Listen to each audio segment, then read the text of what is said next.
Mas obviamente que qualquer encenação não vai ser suficiente para demonstrar aquilo que de fato aconteceu naquele dia. Até porque o maior sofrimento de Cristo, apesar de todo o sofrimento físico, não foi apenas físico, mas foi assumir a forma de pecado. Aquele que não conheceu o pecado, a Bíblia fala que Deus o fez pecado por nós. Mas o que eu quero que você entenda é que a morte do Senhor Jesus e a sua ressurreição, ela é o tema central da Bíblia. Ela faz parte do plano de Deus desde a fundação do mundo, porque o projeto de Deus para o homem, quando traz o homem e o faz à sua imagem e semelhança, foi criar o homem perfeito, o homem sem pecado. Mas a partir do momento em que o homem peca, e aí talvez você esteja perguntando, por que Deus permitiu o homem pecar? Por que Deus permitiu que isso acontecesse? Bem, eu não tenho todas as respostas, mas a Bíblia fala também que Deus prova o seu amor para conosco, nos amando quando nós ainda éramos pecadores. Talvez se nós nunca tivéssemos pecado, nós poderíamos falar, Deus me ama porque eu não tenho defeito. Você sabe, tem crentes que ainda se relacionam assim com Deus. Acha que Deus se relaciona porque você, talvez, na sua concepção, leve uma vida santa. Mas a Bíblia fala que a maneira de Deus provar o amor dele conosco é mostrar que ele nos ama, mesmo quando nós ainda não estávamos agradando, mesmo quando nós ainda éramos os seus inimigos. Talvez essa tenha sido uma das razões porque Deus permitiu que o homem pecasse, para mostrar que ele verdadeiramente nos ama. Mas também você poderia pensar, os anjos poderiam acusar a Deus de nunca ter dado a oportunidade deles de escolher outra coisa. Talvez essa foi a história de Lúcifer, que levou consigo 1/3 dos anjos. E ao fazer o homem, Deus deu o direito dele tomar todas as escolhas. Apesar de Deus mostrar o seu amor o tempo todo, apesar de Deus advertir o homem e mostrar para ele o caminho correto, ele deixou o homem livre para que ele pudesse fazer o que quisesse. E a escolha, você sabe, não foi a escolha correta. Mas apesar de você achar que isso foi a obra do acaso, eu quero dizer que Deus, desde o momento que criou o homem, já sabia da sua providência. Lá em Apocalipse 13:8 diz que Jesus é o Cordeiro que morreu desde o princípio. Quando Deus criou o homem, ele já havia preparado até o remédio para aquilo que o homem ia fazer. E quando o homem peca, você vai lá olhar em Gênesis 3:21, a Bíblia fala que naquele mesmo momento que o Senhor vai se encontrar com o homem, com a serpente, com a mulher, e Deus libera uma palavra dizendo, olha, hoje serpente, você feriu o calcanhar do homem, mas da semente da mulher vai vir aquele que vai pisar na sua cabeça. E a partir daquele momento, estava profetizada a vinda do Senhor Jesus na terra. Você sabe, ninguém sabia quando, ninguém sabia como. E você olha a descendência de Israel, é curioso, porque quando as esposas não eram estéreis, tinha sempre um faraó querendo matar todos os bebês. É ou não é, irmãos? Na época de Moisés, faraó mandou matar todos. Na época de Jesus, Herodes mandou matar todos os bebês. Por que será isso, irmão? Será que é só coincidência? Não, porque o diabo sabia que da semente de Eva viria aquele que iria salvar a todos. E a história bíblica, irmãos, é uma preparação. A gente brinca que para criar um mundo Deus levou 7 dias, mas para trabalhar na nossa salvação foram 4.000 anos. Mas foi um tempo oportuno. A Bíblia fala que Jesus ele veio na plenitude dos tempos. Então eu posso dizer que toda a história bíblica, desde todo o Velho Testamento, é profetizando a respeito da vinda do Senhor Jesus. E o Novo Testamento é falando aquilo que Jesus conquistou para nós naquela cruz. Você vai ver o Cordeiro sendo morto em todo o tempo nas Escrituras. Ali mesmo no Éden, a Bíblia fala lá em Gênesis 3 que quando o homem e a mulher pecaram, os seus olhos se abriram e eles descobriram que estavam nus, que eles não tinham roupas. O que o homem fez, irmãos? Procurou folhas, para fazer roupas para si. Você sabe, isso fala da nossa justiça própria, de nós querermos esconder a nossa nudez, o nosso pecado, a nossa vulnerabilidade diante de Deus. Mas você sabe, o homem não é capaz disso. Somente Deus pode fazer as vestes certas para você. Mas é curioso porque até então no Éden não havia morte nenhuma. Ninguém havia morrido. Mas a Bíblia fala que Deus, vendo que o homem se incomodava com a sua nudez, sabe, Deus não se incomodava. O homem sempre esteve nu diante de Deus, mas o homem passou a se incomodar.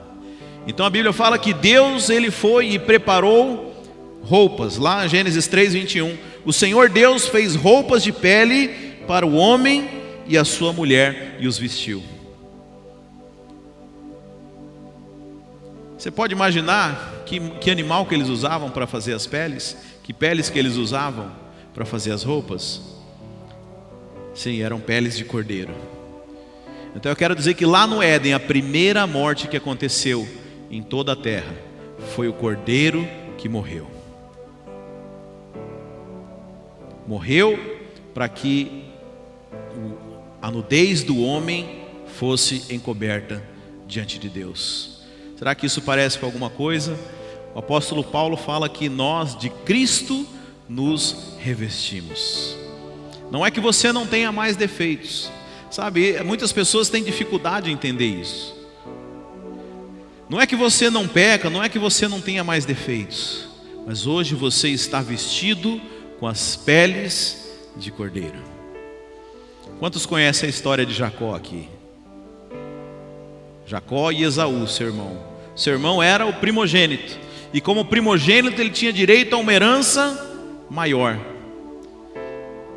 Mas aí o seu pai, Isaac, já com os olhos já sem a vista, não enxergava, e ele precisava encostar, tocar no filho para poder abençoá-lo, para poder liberar a bênção, já no seu leito de morte. E a Bíblia fala que Jacó, na sua ânsia de poder conquistar a herança do pai, ele engana o seu irmão, e ele pega peles de um cordeiro e se veste. E o pai encosta e ele fala assim: bem, o cheiro é de Jacó, mas a pele é de Esaú, então eu vou te abençoar. Você sabe o que isso significa, irmãos? Que Deus, quando vê as peles do cordeiro sobre você, a bênção que era do cordeiro vai ser para a sua vida. A Bíblia fala que em Cristo Jesus, todas as promessas de Deus, nós temos o sim, amém. Porque hoje o Pai, quando Ele encosta, quando Ele olha para você, Ele vê você vestido com as peles do cordeiro. Nós éramos Jacó, irmãos. Nós éramos enganadores. Nós não éramos dignos. Mas por alguma razão, e essa história não está por acaso na Bíblia, hoje nós vestimos a pele do cordeiro, e por causa das peles do cordeiro, o Pai nos abençoa. Nós recebemos todas as bênçãos do primogênito. Mas você sabe, Isaac também é um exemplo disso. A Bíblia fala que Deus fez uma aliança com Abraão. E Deus fala: agora você vai pegar o seu filho, o seu único filho, Abraão, seu filho Isaac, você vai levar e você vai sacrificar ele para mim. E Abraão toma o seu filho, pega a lenha e chama o seu filho: olha, vamos subir esse monte aqui para fazer um sacrifício ao Senhor. O menino, provavelmente lá nos seus 10 anos, falou: pai, mas está faltando uma coisa aqui. O que está faltando, meu filho? Está faltando o sacrifício. E eu não sei como que Abraão lidou com aquilo, mas ele não teve coragem de falar para o filho dele que o filho era o sacrifício. Mas sem saber, ele libera uma palavra profética. Abraão diz: o Senhor providenciará para si mesmo o sacrifício.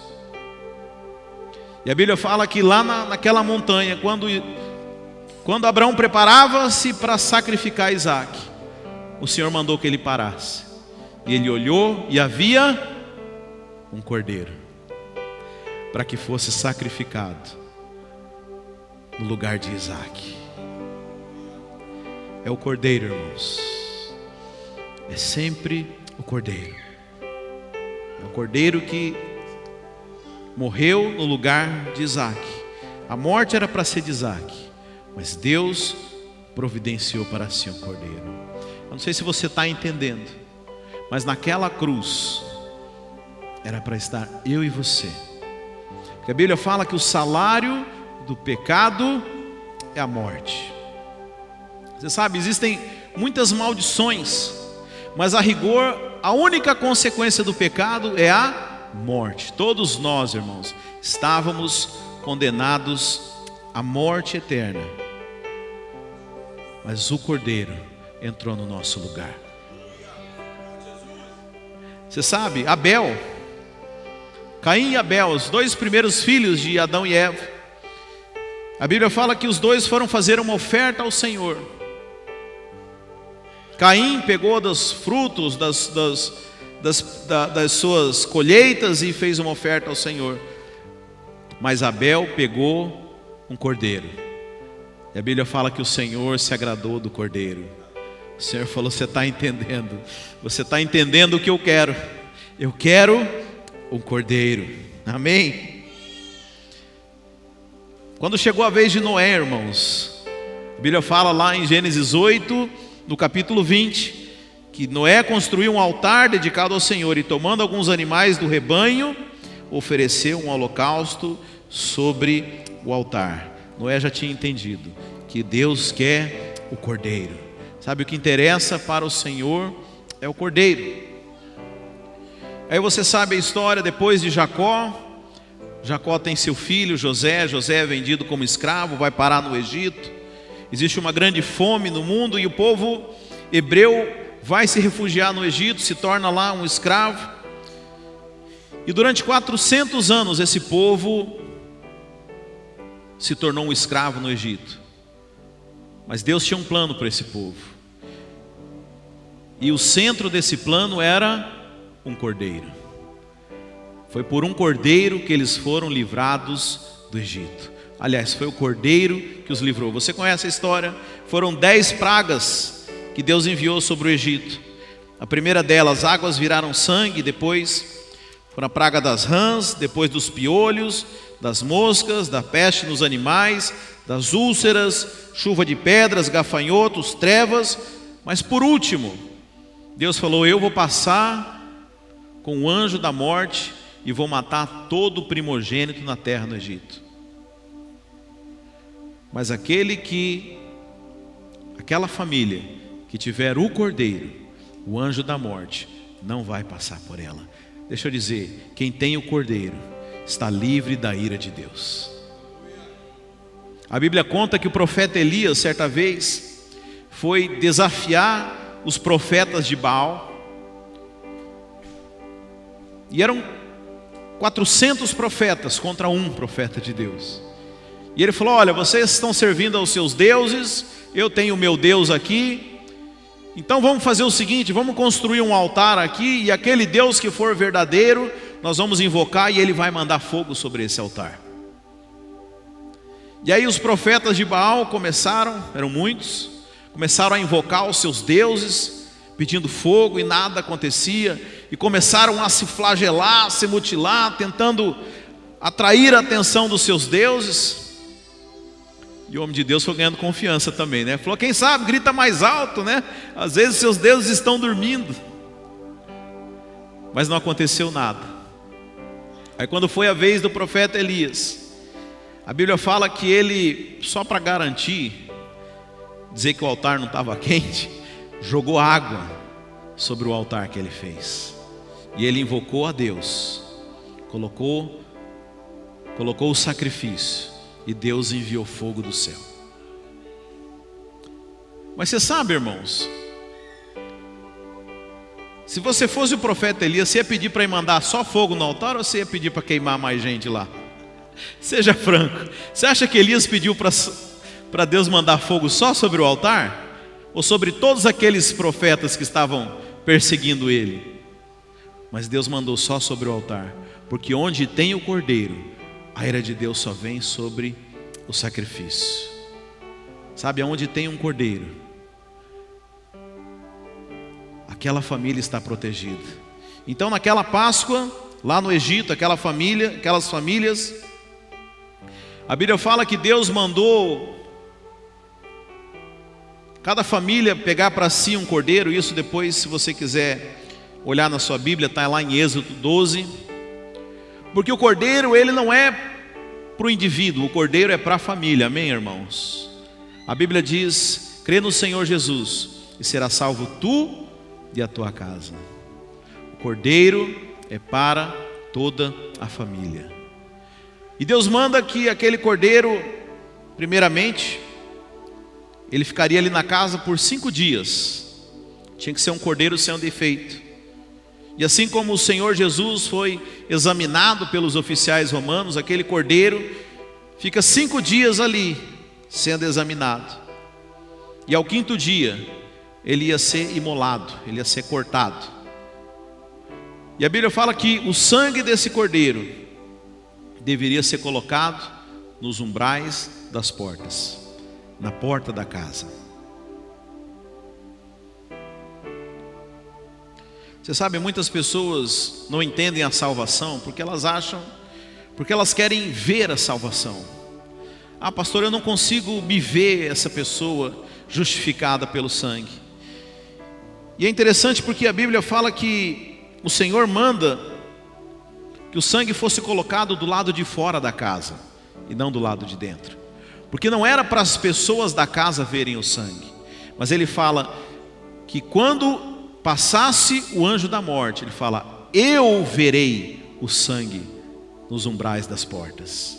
Eu quero dizer que é o Senhor quem enxerga o sangue sobre as nossas vidas. Você pode não estar vendo, mas o mundo espiritual sabe aqueles que são do Senhor, porque o sangue do cordeiro foi colocado.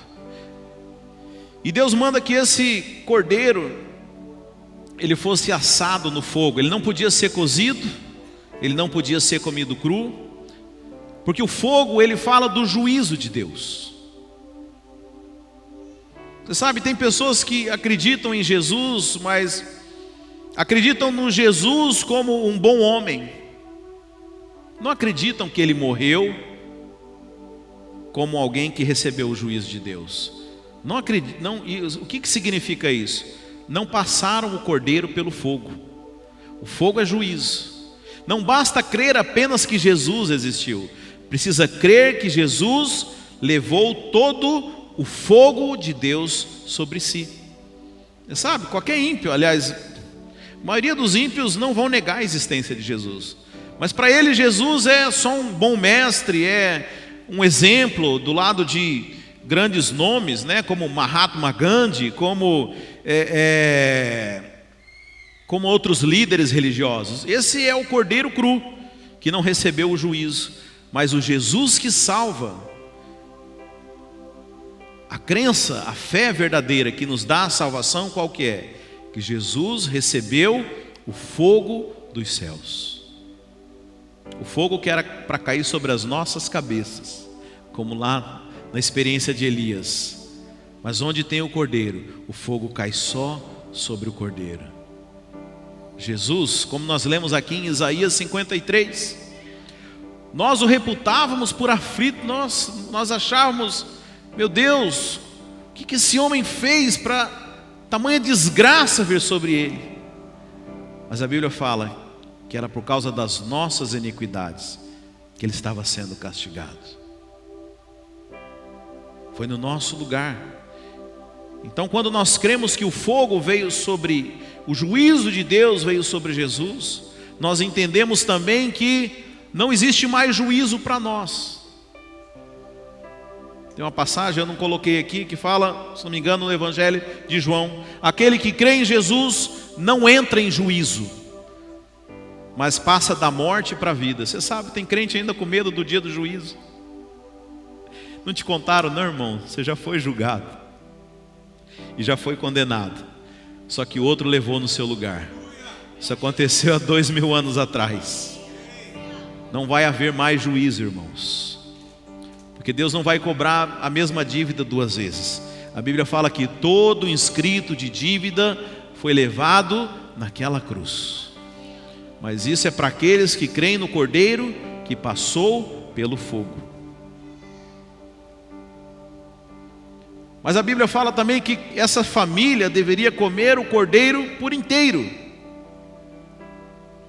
Você sabe, a vida cristã é uma experiência completa, irmãos. Ela não é uma experiência apenas no domingo pela manhã. Domingo pela manhã é a reunião da grande família, onde nós nos reunimos para celebrar, para comemorar em família, onde nós estudamos a palavra. Mas a experiência cristã, ela é completa nas nossas vidas. Não é apenas um momento, né, como você, não é uma caixinha da sua vida, onde você tem o dia da academia, tem o dia do lazer, tem o dia de fazer isso, e aí tem o dia de Jesus. Não, a experiência é completa, é plena. Deus fala que nós precisamos comer o Cordeiro por completo. E a Bíblia fala que essas famílias assim fizeram. Comeram do Cordeiro, se prepararam, e naquela noite o anjo da morte passou sobre todo o Egito. O juízo do Senhor veio, mas aqueles que tinham o sinal do sangue do Cordeiro foram poupados. Eu quero declarar na sua vida que ainda que a terra vai experimentar grande tribulação, nós não seremos atingidos.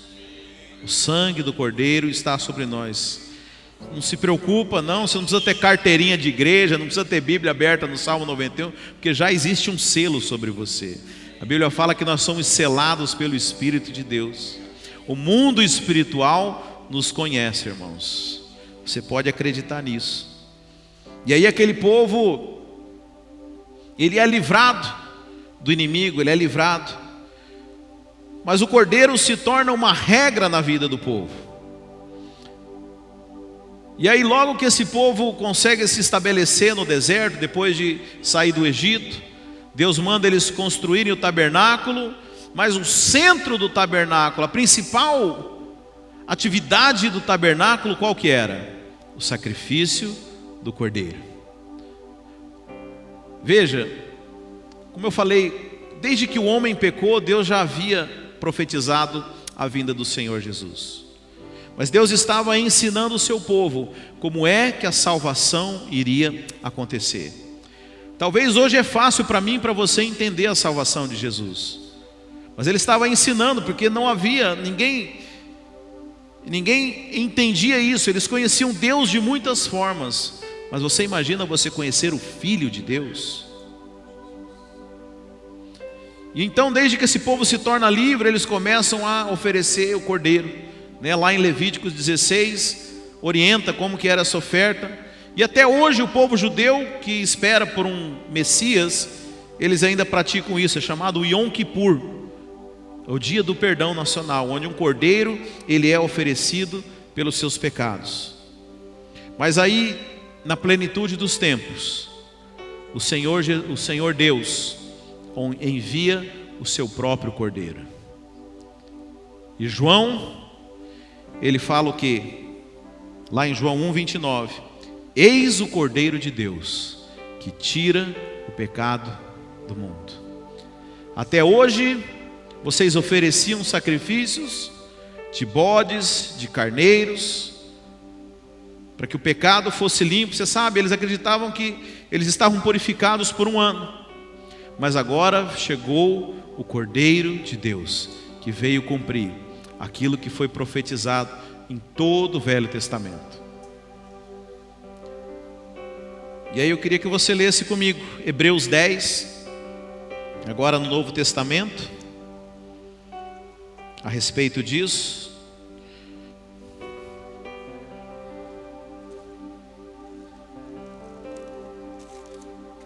Hebreus, quase lá no finzinho da Bíblia, capítulo 10.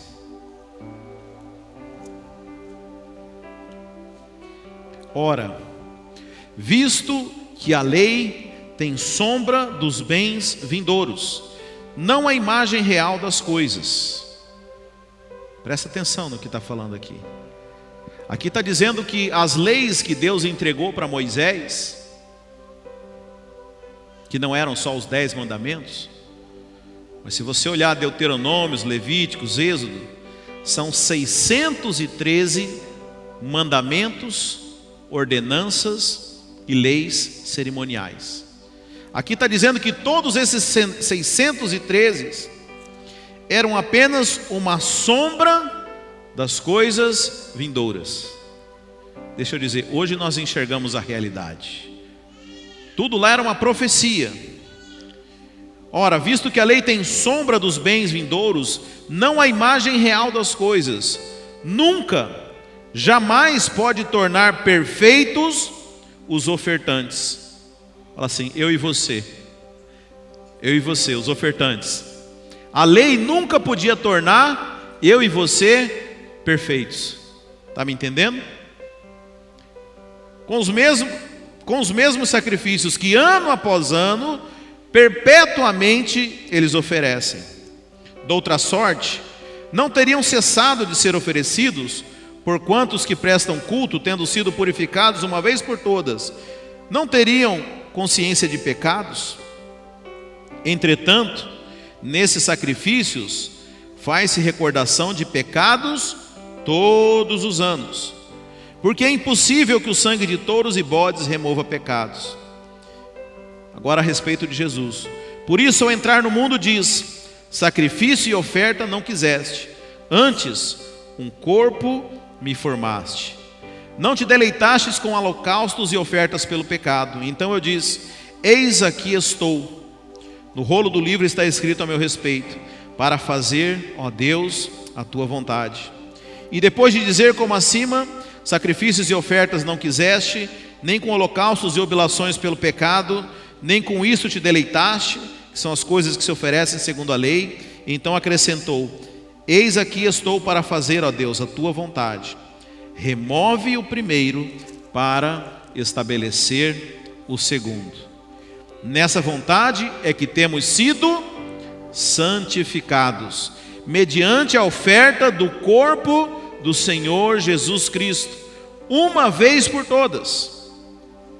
Ora, todo sacerdote se apresenta dia após dia a exercer o serviço sagrado e a oferecer muitas vezes os mesmos sacrifícios que nunca, jamais podem remover pecados. Jesus, porém, tendo oferecido para sempre um único sacrifício pelos pecados, assentou-se à destra de Deus, aguardando daí em diante até que os seus inimigos sejam postos por estrado dos seus pés. Porque com uma única oferta aperfeiçoou para sempre quantos estão sendo santificados. Amém? E disso nos dá testemunho também o Espírito Santo, porquanto, após ter dito, essa é a aliança que farei com eles depois daqueles dias, diz o Senhor. Porei no seu coração as minhas leis, e sobre as suas mentes as escreverei. E também acrescenta, também de nenhum modo me lembrarei dos seus pecados e das suas iniquidades, para sempre. Ora, onde há remissão destes, já não há oferta pelo pecado. Aleluia, irmãos. Jesus, ele vem completar a obra perfeita.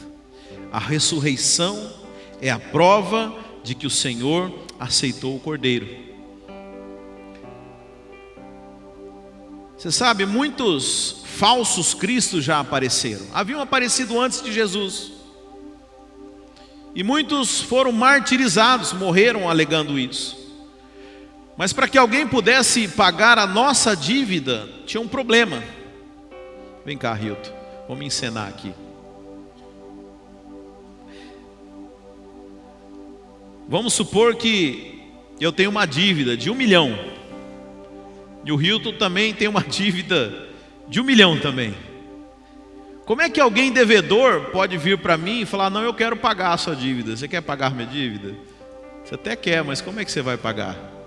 Você também é devedor? Sim ou não? Era encenação rápida essa, obrigado. Então, irmãos, como é que alguém que comete pecado poderia dar a vida por um pecador? Não tem como, porque ele já é devedor também. Somente alguém que não tem dívida pode pagar a dívida de outra pessoa, sim ou não? Por isso, para que o homem fosse salvo, o cordeiro não podia ter defeito. Ou seja, ele não podia ter pecado nenhum. Mas talvez você pense assim: ah, tudo bem, Jesus não tinha pecado, então ele dá a vida por um homem só. Como que ele vai dar a vida pela humanidade? Mas tem um detalhe: ele é o Filho de Deus. Não é um sangue de qualquer pessoa, é o sangue do Filho de Deus.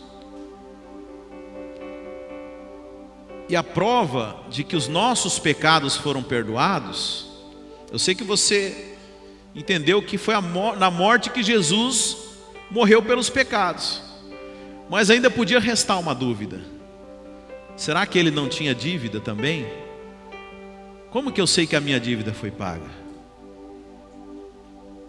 Pois a Bíblia fala que Jesus desceu até o mundo dos mortos e por lá ficou por 3 dias, mas o inferno não pôde retê-lo, porque nele não havia pecado.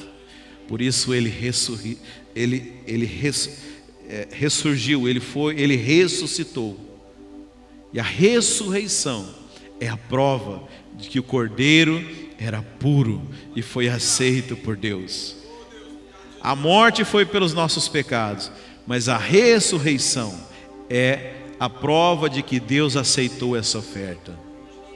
Se ele tivesse ficado por lá, irmãos, é porque ele tinha pecado, aí não tinha como pagar a nossa dívida. Mas o inferno não pôde retê-lo, e ele tomou as chaves do inferno e ressuscitou e apareceu para os seus, para mostrar: eu venci a morte, eu tenho poder sobre a morte, eu tenho as chaves do inferno. O Pai se agradou da oferta e aceitou. E por isso aqui o texto que nós lemos: agora o Senhor estabeleceu uma nova aliança. Ele fala o quê? Que as suas leis agora não precisam mais estar inscritas nas tábuas de pedra, não precisam ser mais exteriores, não.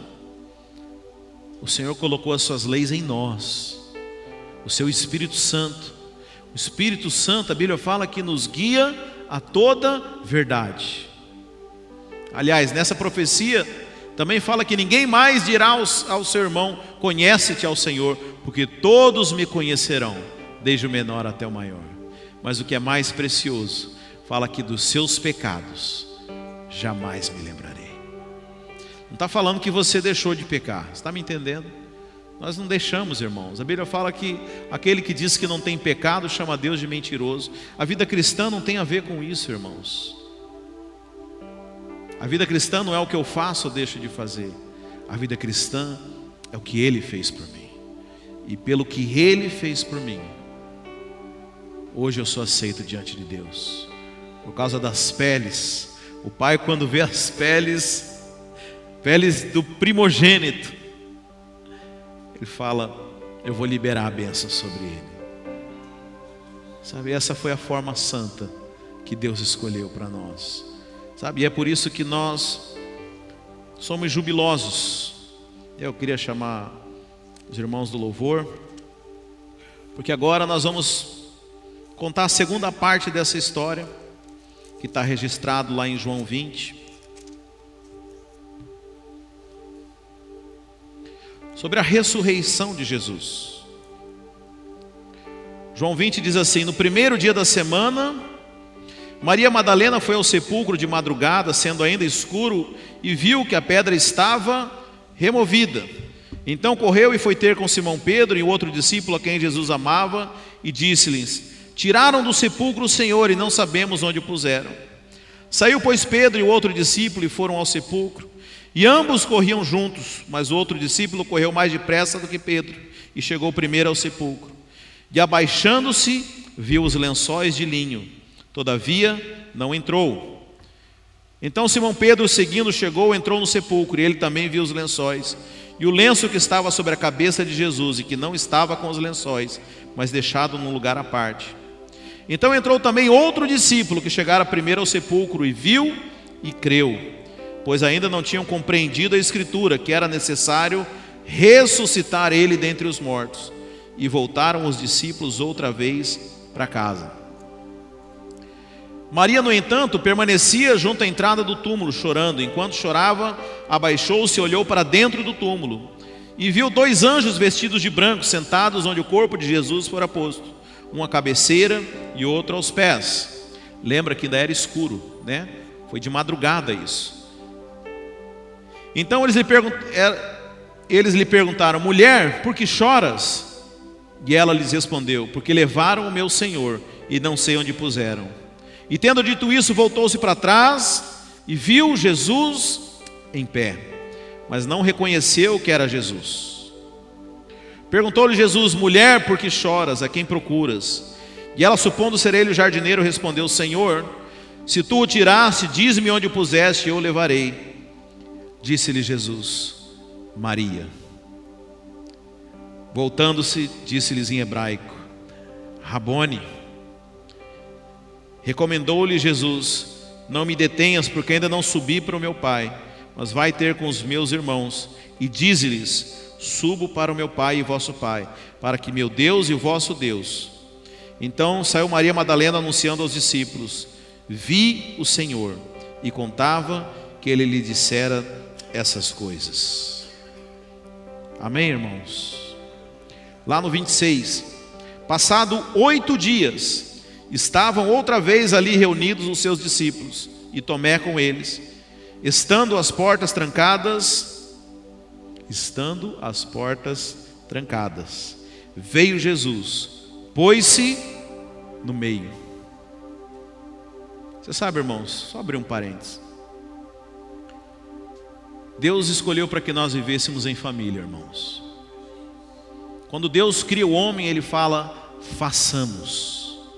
Ele não fala: farei. Deus estabeleceu a família. Deus estabeleceu a igreja. Jesus sempre estava no meio. Até quando Ele foi crucificado, Ele estava no meio, entre 2 cruzes. Sabe, o Senhor quer que nós andemos juntos. E aqui estavam os discípulos reunidos, juntos. E Jesus se manifestou no meio. Amém? Quantos creem que Jesus se manifesta no meio? Tem um outro evangelho que relata essa mesma situação, e falam que eles estavam atemorizados, por isso eles estavam com as portas trancadas. Mas Jesus aparece no meio, e ele diz uma coisa: paz seja convosco. No hebraico, Shalom. O maior sinal do Senhor Jesus é o Shalom, é a sua paz. Você sabe, o Shalom tem muitos significados para o judeu, mas nós já falamos aqui que significa nada quebrado, nada faltando, nada fora do lugar, tudo novo, a paz completa. E hoje nós vamos celebrar, porque Ele está no nosso meio, e a sua mensagem para o seu povo é Shalom. Shalom, porque Ele ressuscitou. Amém, meus irmãos? Se coloca de pé, vamos louvar ao Senhor. Aleluia. Hoje é um dia de celebração, irmãos, porque o nosso Deus vive. Nós não adoramos um Deus de barro, nós não adoramos um Deus de uma estátua, mas nós adoramos ao Deus vivo. E hoje nós vamos celebrar com o Shalom, com a paz que o Senhor nos deixou. Amém, meus irmãos? Glória a Deus. Glória a Deus, aleluia. Aleluia. Te adoramos, Senhor. Te bendizemos, ó Deus. Pode dar um brado de aleluia aí no seu lugar. Glória a Deus.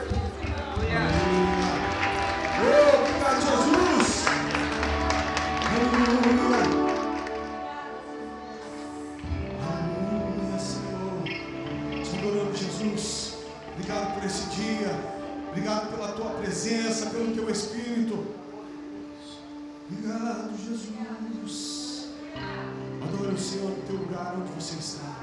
Comece a dizer o quanto você o ama, o quanto você o deseja, o quanto você o quer manifestar. Glória, aleluia a Ele. Amém. Aleluia, Jesus. Ele sempre faz mais do que merecemos. Ele sempre faz mais do que merecemos. Ele sempre faz mais do que merecemos. Ele sempre faz mais do que merecemos. Declare isso, acreditando.